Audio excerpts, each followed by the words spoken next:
Welcome back, friends and family. The last 2 weeks we were talking about self-awareness and self-perception.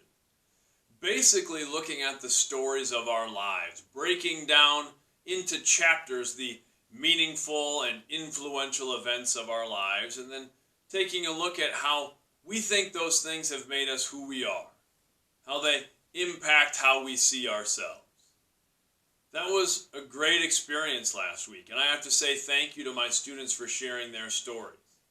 I've said it before, but one thing you have to say might be the one thing someone else desperately needs to hear.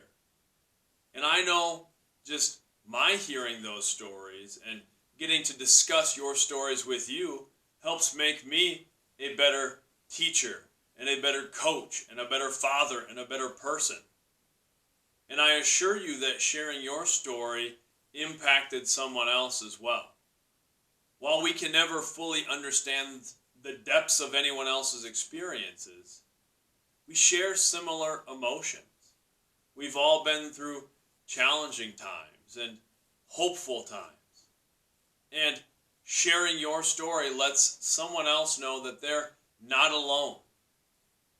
Not alone in the way that they feel or the challenges that they're currently going through. So thank you for that.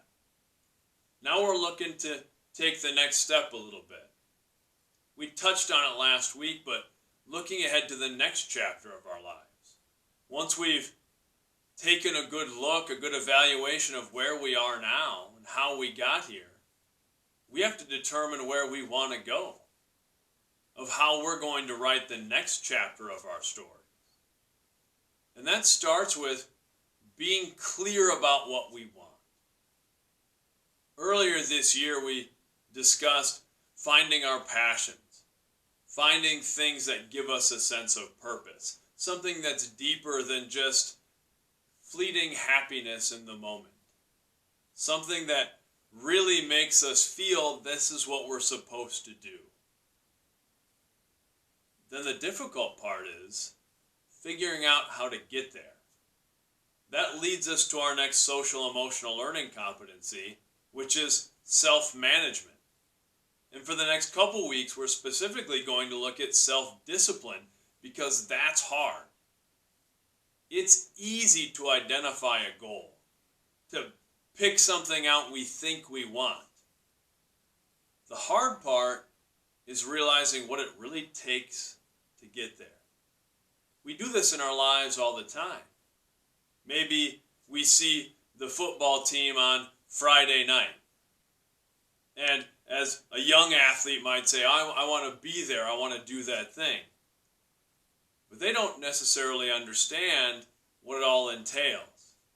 They don't see the 6 o'clock in the morning lifting sessions when it's January and it's freezing outside. They don't see the running during the summer and the drill work and all of those things. They don't see the going to bed early to make sure you get enough sleep, all of that.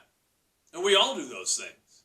We do it when we see a celebrity and we think, oh, I would like to have that life, that money, that fame, but we don't see the work that went into it, the years grinding away at their craft to get where they are. So that's what I want us to do this week.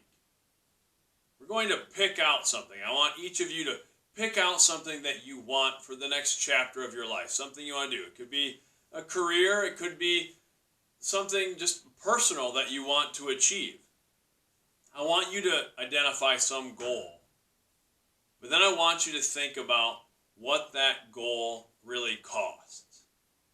Because there's a price for everything in life. And you might even have to do a little bit of research, but I want you to think about what really goes into this thing. What does it really mean? What is really required to accomplish this goal? Because success in any endeavor is sacrifice. And if we're going to ask ourselves one question to set up the next chapter of our lives, it should be, what do we really want? And what are we willing to give up to get that thing? I think of my parents when I think of sacrifice. I think of them maybe working jobs that they weren't passionate about every day, but doing those things to make sure we had food on the table and a roof over our heads, and that we could pursue the things we wanted to. I think of my dad working 3 jobs. I think of my parents working different shifts so that one of them could always be home with us. I think of them moving us to St. Ansgar, where I still teach and coach, because they wanted to give us more opportunities and get us out of the neighborhood where we did live. We talked about that last week when we were sharing our stories. Success is sacrifice. And we have to determine what it costs to get what we want. And over the next couple weeks, we're going to talk about setting up disciplines for ourselves, setting up practices to help us do those things, to help us go through those steps. But I want us to have a clear view of what it really means to be in that thing. I know even when I got into education, I didn't have a clear view of what it really meant to be a teacher. I mean, I went to school, so I thought I had an idea. I knew that I wanted to help people and impact people in a positive way. I knew I liked certain content areas, and I liked coaching and doing all those things.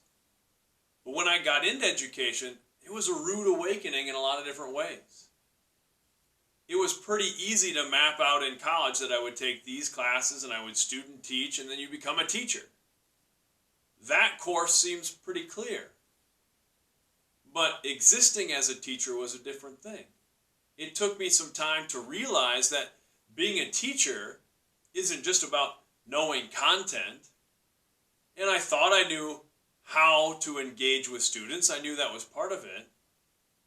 But I didn't understand everything that went along with it. That sometimes it was having difficult interactions with students or parents or community members. Sometimes it was dealing with the bureaucracy of education. Sometimes it was struggling with the idea that students were going through difficult things and I wasn't able to help as much as I would like.